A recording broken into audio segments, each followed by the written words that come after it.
Hello there everybody and welcome back to OriginalTechNic, Nicola Kench design.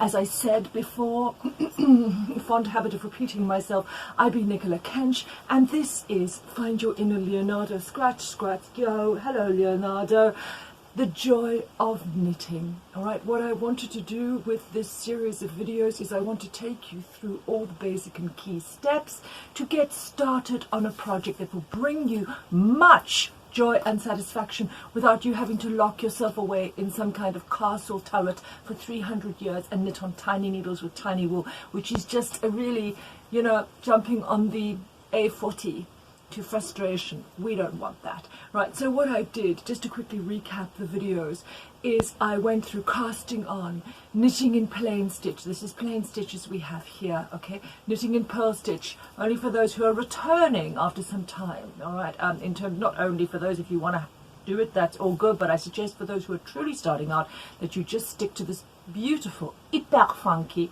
that's French for hyper funky. Hyper funky, not a bad thing. Hyper funky. The oldies are the goodies, and this beautiful, simple, chunky stitch can make garments of incredible levels of funkiness. It's just like, take it from me. Really? Okay, take it from me. Right, castanets! Right, microphone. And the violin. I swear, those are my props. Right, so we went over casting on, knitting, garter stitch, knit on both sides, purl, which is stocking stitch, which is purl on the one side, plain so it gives the smooth knitting, and then we did casting off, and then we did sewing in thread. So effectively right now you've got a kit of videos to get you started. I also spoke, I think I really must have just absolutely badgered the microphone in terms of repeating myself. I spoke repeatedly, I would not give it up. I was like a preacher about this. I spoke repeatedly about using big needle size 10mm needles to ease the suffering of, you know, the early days of knitting, which should be a joy, not a suffering, and using super chunky wool, plenty of super chunky wool here. I'll explain that in a second. I've also spoken to you about these images, all right, which are on my website www.originaltechnic.com, and about this chart. Okay, with all these 50p pieces, they're actually in real size, those 50p pieces, much Photoshop, big yourself up Photoshop, alright, and it shows the different needle sizes, the different yarn type, from 4mm right the way up to 10mm with double knitting, Aran, chunky and super chunky. Yes, you know my recommendations, they are now written in stone. They're a tablet written in stone, okay, and they go, knit in super chunky. What I have for you right now is I've got what I consider to be, this by the way of course as I've said is knitted in super chunky. There's the neck, all right, of the person is me in that neck, all right, okay, very warm, all right, very warm for the fjords, okay, for the fields and the fjords, right. So what I have now, all right, is I have my suggestions for your starter project. Now don't gasp, I just want to warn you in advance. I like stuff that is a personal taste. I like stuff that is quite simple and quite bold, and then I also like stuff which is very kind of intricate, so that's covered everything. Right, like there's some kind of statement there, right? Some kind of statement, right? So what I've prepared for you, oh yes, alone in the garret, knit, all right, thank you YouTube, I love it. Every kitten video under the sun, I actually get a lot from those videos. They've made my life better, so don't anybody knock a kitten video. Okay, those kittens are working hard to make this planet a better place than before. Right, so what I've got for you, what I prepared for you earlier, now I honestly wrote this into my list of things to do. I wanted to just bring it up like this, to eclipse, a total eclipse of the ranter, all right? So what I have here is the great existential scarf. And what this is, I like my scarves quite hyper. I quite like, which is French for hyper. Okay, hyper, same word said in a different accent. You've got French, no sweat. Le weekend, French, no sweat, man. The weekend, English. Le weekend, French. Not hard. Not hard. Franglais, not hard. Right, so what I have here is I've got a scarf that I like. Not necessarily everyone's. Let me put my specs on so it doesn't get tangled up. Right, so what I'm going to do is I'm going to show you literally some of the specifications for this, but before, because I know you're all dying to see the catwalk look, is I'm going to put this on and show you how it is. Okay, so there you go. Have a look closely, all right, because it is quite big and it is quite wild. It's the kind of thing that you can actually use as like an hyper funky, quite thick scarf. I mean, not scarf. God, man, get control of your vocabulary. You can either use it as an hyper funky kind of shawl with a big brooch, hyper funky, right? Or you can use it actually as a scarf. Now I want to show you a little bit about how far I've got with this. I'm going to finish it off during this video. Right, there we go. And I'm going to knit a little bit more, and eventually it should be able to like a neck scarf, but like a giant neck scarf, an hyper giant neck scarf. It should be able to twist up in and do like a big knot around your neck. Just, it's you versus winter. You should be winning. All right? Hello, nature. We see you. Nature can be very bitchy. Respect Mother Earth, but I know you've got it in you to show us your claws. November, 2:30 a.m. night bus. Yeah. We know you, nature. We know what you got form. Right, so here we go. So this scarf, I will finish off during this video and I'll show you. It's probably going to be down to about there, and I'll explain that all in a second. Right, as I said, this is the great existential scarf, and I'm saving up. In fact, I'm rationing myself on the philosophical ranting. I'm rationing myself on the philosophical ranting, and I'm get excited. I'm saving it up for the end of the video. As you do. Right, okay. So for this scarf, which is, you know, giant, okay, of course you can make yours smaller, more subtle. You know, you can go for, you know, less stitches. What I've done here is I have used seriously super chunky yarn. All right, I'm using Signet seriously chunky. At the end of the video I'll give you, you know, instructions for the different brands of yarn that are easy to find and very affordable.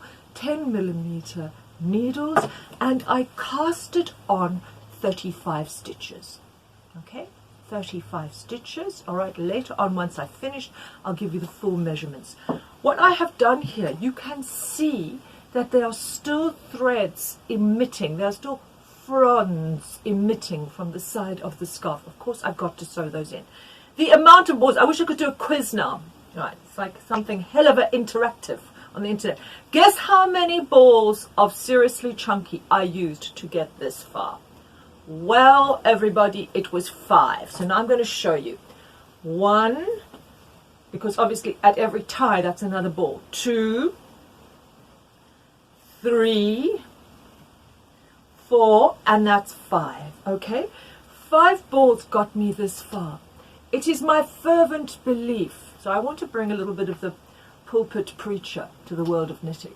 It is my fervent belief that one more ball is going to get me that big, crazy, London gloomy 2:30 a.m. night bus catwalk look. Okay, the big bow, no messing about. Okay, so I am going to knit. I'm going to finish this off. It's going to be, I'm going to come back to the video in a minute, however long it takes me to knit this ball. It won't take long, actually, all right, because it's so hyper chunky and so hyper quick. All right, is I'm going to knit up this last ball, and then I'm going to show you the finished London Gloom catwalk bow scarf. Yes, the great existential scarf. Let me do that, and then we're going to look at the dimensions of the scarf, sew in, and then I might just throw in a bit of modelling when I do a bit of preaching. Modelling and preaching. Hello there, everybody. I'm back. How long was I away for? Right, and as you see, I've got actually 2 free knitting needles, which is a big clue, a significant clue as to the fact that I've actually cast it off on the great existential scarf. Where is the cast off? Right, okay, so here we go. I'm not going to do the full modelling and making a speech reveal yet, but what I want to show you is, of course, that is actually the 6, it is the 6 balls worth, all right? So there's 1, 2, 3, 4, 5, 6, okay? And it makes something, as I said, which is definitely, you know, wandering into the territory of the hyper funky. So we can talk later about how you would adjust that if you didn't want something so kind of like, all right? There you go. What I am going to do right now is I'm going to show you the process of tying off these ends properly, okay, knotting them properly and sewing the thread in so again that it can't be seen. I want to show that specifically to you for doing this type of scarf. Right. And a quick word about how long this took me. Big yourself up, the BBC. Wallander solved some crime, and I knitted, well, I completed the great existential scarf, as you do. Actually, as it happens, I did time that, just for a point of reference. Now, please bear in mind that I am an old, well-oiled knitting machine, and without blowing my own trumpet, playing the strudel moodles, I do knit quickly. But that took me an hour to knit. As a starter knitter, yes, it would take you longer. So to give you an indicator there of time, this scarf typically would have taken me about 6 hours to make, which isn't bad in the scheme of things. But please bear in mind, I am an old, clackety old machine, well-oiled and all of that. I literally go into a trance, all right? So it will take you a bit longer if you are a starter knitter, but that gives you a rough idea. Okay, for a starter knitter, I think probably around about 10 hours, which I think is 10 hours, 10 good hours spent watching kittens on the internet and meditating. Not a bad thing.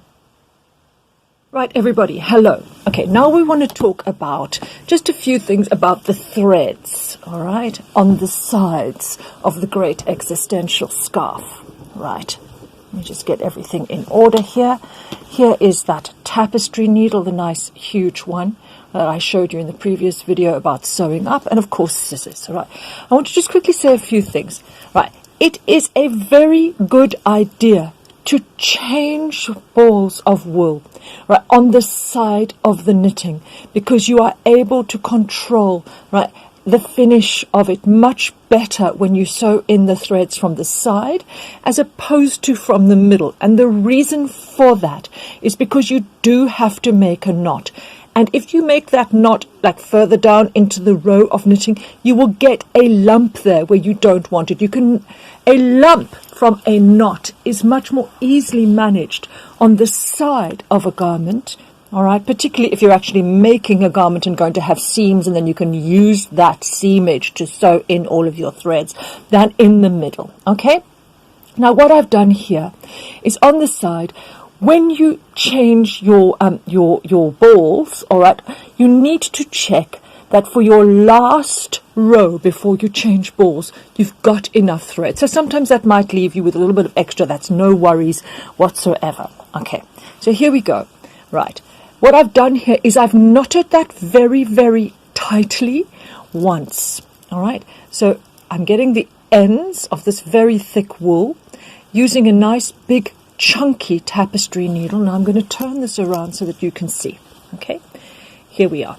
Now it's very much the same principle as from the sewing in threads video from earlier on. You see it's got that little furrow between the ridges. Okay, what I want to do is I actually want to use that furrow to sew in delicately, picking up sort of halfway through the yarn, so that it doesn't show on the other side where the ridge is, right? Because on the other side of the furrow is going to be a ridge. If this all sounds madly technical, like I'm speaking ancient Greek, don't worry, you will know what I mean when you knit your stuff. Right, so I'm pulling that in, right, there it is. It's effectively sort of hiding there in the furrow. It's never going to be perfectly invisible, but really it is better than not. And what I do, just like before, is I double back, all right, and continue to pick up the back of those threads. There you go. Again, and it's being sewn in between the furrows. Now I double back to create that sort of moored, so that it's actually stuck down, so it doesn't just stretch out. I don't want a sewed in thread that is capable, the minute you stretch the garment, that it's just going to start pulling out. So that's why I do those little knots in it. Okay, all right. And here I'm going to do one last one over here, just slipping in through the backs of the stitches. Right, there you go. Okay, and that is plenty. Okay, so I've actually used 3 little knots there. So what happens there is that when it gets stretched, it will not slip out. Right, so here you are, there's your thread in the middle of the garment, and of course you do some serious surgical snipping. There you go. All right, and it is sewn in. This is your second thread from the side. I will do the same thing here on the other side, and I will do it in the little furrow. Okay, now what I'm going to do is I'm going to hie myself away and go and solve some more BBC crime while sewing in these threads. Let's see how long I'm gone for. Testing. Right, everybody, welcome back. I've sewn in the threads. I've been a good girl. Snip, snip, snip. Surgical snipping. Skill, snip, snip, snip. Right, here are the needles. Here is a whole supply of wool I'm going to talk to you about in a second. Here's all the equipment that I've used. Thank you to this microphone for helping me make this video. Here is my violin, which I've resisted playing at every turn. Despite the yearning in my soul. Yes, despite the yearning in my soul. Right, so what I want to show you is obviously what we have here. We have the great... Sorry, it's hardly a Harry Potter. Sorry, it's hardly a Harry Potter invisibility cloak now, is it? So what we have here is we have the great existential scarf. I will explain why I call it that. In a minute. Give me a hot minute, as they say. Right, so first of all, we've got to have some reveal, some modeling. On go the specs. Right, now this is quite a it is hyper funky in my opinion. So it's not it's not small. You can obviously do it in kind of, you know, lovely sort of serene sort of like subdued colors if you want. I like to stop a bus in the middle of the night. I like to stop a bus looking like a bus. Right, okay, so here we go. Let me put my specs on. So what you can do is you can have it becomes like a shawl. I cast on 35 stitches in the Signet Seriously Chunky, super chunky yarn, all right, and I knitted with 6 balls to create this little number, all right, so it can effectively be a very warm shawl. All right, 35 stitches and 6 balls has created something which is 38 centimeters wide, just the exact specifications for you, and 130 centimeters long. Right, now I like things that are a little bit extra, because I like to, you know, whatever. Right, it's not even about getting attention for oneself, it's just the pure, simple kind of crazed love for color. That's actually what it is. It's like magpie love for color. It's like can't stop looking at it, like, oh. All right, anyhow, okay, so now I want to show you what I promised you, which was, you know, 3 a.m. N97 night bus catwalk chic. I wanted to show you the giant bow.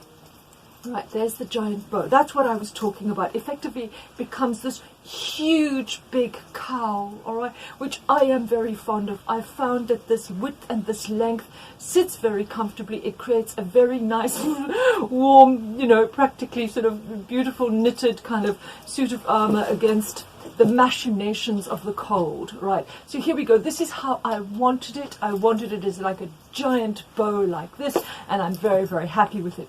If you are not so into stopping buses at 3 a.m. Getting confused for a bus? What is it? A human or a bus? Right. If you don't want to look like the N97, right, all bundled up, and you want to obviously just go a little bit kind of lighter and less sort of over the top and less intense, then I would suggest you use about 25 stitches, all right? 25 stitches should still get you you know, a really kind of solid effect. What I do suggest for super chunky is you don't expect to do triple kind of swirls around the place. I expect just one big bow and you should be great, because it just holds its shape. All right, thank you. Right, in terms of further steps, all right, I've shown you, I do talk about the fact that I don't just teach people how to knit, I teach people how to design at the same time, which is of course the great thrill. All right, I will be over the forthcoming months, all right, be introducing this design system to you, so you can start thinking about how to build garments that you yourself design. In the interim time, I will be creating very easy, simple starters, super satisfying beginner knits that you can actually see some serious results with, and continuing to share with you some of the key skills as we go along. This is a great pleasure for me. I have made stuff forever. I have designed and made stuff forever, since I was a tiny little thing, since I was a twig. And it's not just about what I make. I get an enormous thrill from teaching these skills and seeing other people kind of get that crazed joy in their eyes as well, because believe me, they do. I've taught knitwear design and they've kind of come back to class a week later like darting eyes, exhausted, like having been up all night for the last week watching every international tennis tournament available to human and beast, and just saying to me, please, please, just teach me how to do a moss stitch, bless. Now that sounds as if I have a messianistry. It's not that. What it is it's the thrill of sharing those kind of primary creativity sort of moments, and it can be applied to anything. I love, as I said before in my previous speeches, I love how accessible knitting can be, how affordable and how accessible it can be. I do call it the great existential scarf because it's an enormously simple garment. You simply cast on, you knit, knit, knit, knit, knit into infinity like Jack and the Beanstalk, and then you arrive at an amazing place. The reason why I call it the great existential scarf is not only for its simplicity, but because, again, and I stress this because I spoke about this in video number 1, all right, is that I believe we become very alienated from our own creativity. We can do, because we're constantly, looking at screens and carrying on. I always think what it would be like if we showed a screen to, a 14th century person. They would be like, that is juju, you are going to hell, okay? And because they really only knew what was directly available to them. And that's why my business is called OriginalTechNic, because it comes from the original technology. And the original technology is and always will be the human hand, okay? And I think a way to find a sort of creative, meditative way to get back to slowing down time, all right, so that we can actually just engage with really simple satisfactions and a simple take on time. And I think in this totally digitized age, I think there's something incredibly soothing about the slowness of knitting. I certainly use it for therapeutic value. I have been known to inform friends, excuse me, I'm busy, I'm in a knitting trance, all right, and certainly I go into a knitting trance because there is something very, very soothing about it, and I'm not the only one to experience this. This is a worldwide phenomenon. Right, that was my speech about that. Just a few more practical points. This chart is on my website www.originaltechnic.com, along with these other sheets that are kind of close-ups explaining about the different needle sizes, etc. What I want to do here is I want to talk about as well the types of yarn that are available. You must, what I recommend is, eBay is obviously a labyrinthine ancient storehouse of wonders. We all know about the joys, the pleasures, the pains, the risks of eBay. But eBay's effectively got everything, okay? What you need to look for is super chunky yarn, 10mm needles. Now that's of course the 25th millionth time that I've repeated it. I just want to quickly show you some brands, and I'll put them in the description box below, okay? This is Signet Seriously Chunky, the one that I've knitted this in. I absolutely adore this wool. It's got a very lovely, thick quality to it. This is a colour called Candy Floss. I've used their bright red. This one is Robin Super Chunky, also what I used with demonstration videos earlier on. This is a kind of a brickish pink, strange colour to describe actually. So you have Robin Super Chunky, another brand, okay? Here this is James C. Brett, another kind of shade of sort of dusky pink.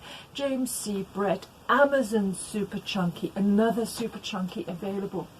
This one is Sirdar. You see, I've clearly been around the shops. Different brands of pink, different shades. This one is Sirdar Big Softie Super Chunky, again Super Chunky. This one is Marriner Super Chunky, great colours. It's got a lovely, like, crisp feel to it. And this is just another exemplar of my favourite, to be honest, which is the Signet Super Chunky, which is this gorgeous royal blue. And then some more Robin Super Chunky. So there are loads out there. I will put these brand types so that you're not kind of going, what am I looking for, in the description box below. Again, I've harped on about it forever. I need to have it tattooed on 10mm knitting needles, please. This here is an example again of a jumper that was knitted with the Super Chunkies. Yes. Thank you for watching this. Thank you for putting up with my endless repetition. Clearly I needed to emphasize a point. Actually, this harks back to what it's like to genuinely teach you know, knitting and knitwear design in person, is that you do have to repeat quite a lot. Thank you to the Moroccans for their service and support, the microphone, and of course, above all, oopsie, my violin. Right. Yes, future video is going to be coming out, as I said, about affordable, you know, wonderful, simple, easy, pleasurable stuff to start off with. Thank you for watching. I've been Nicola Kench of OriginalTechNic, Nicola Kench Design. My website is www.originaltechnic.com. The last thing I want to leave you with is, please, it is a great existential scarf. When you knit it, and you know, beginner knitters, their first scarf is just, they always diss their first scarf, and I always find their first scarf the most beautiful. I love it, I'm going to use this word, the most beautiful, haunting, magical, fantastic thing. And there's sometimes there are holes in there, sometimes they kind of go that way and they go that way, but and they always diss them, and I just feel like I feel like saying, this is your first scarf. It's this glorious, great existential scarf knitting up into the sky. Yeah, metaphor overload, whatever. And there's something of that just exquisite naivety. Treasure your first scarf. It will only ever be made once. And it is a testament to those little moments of all the basics. Yes, at some point in time before this decade is over, I will be exhibiting, because I make bigger sculptural things where I really get to push the boat out, test my little wits, stuff that I design. And if you want to exhibit with me and you have a great existential scarf to exhibit, email me at nicola@originaltechnic.com and we can put on a show together. That will be so much fun. Canapes, and some exotic existential knitting. Take care, everybody. See you next time. Subscribe, like, and share, and stay peaceful. Be good.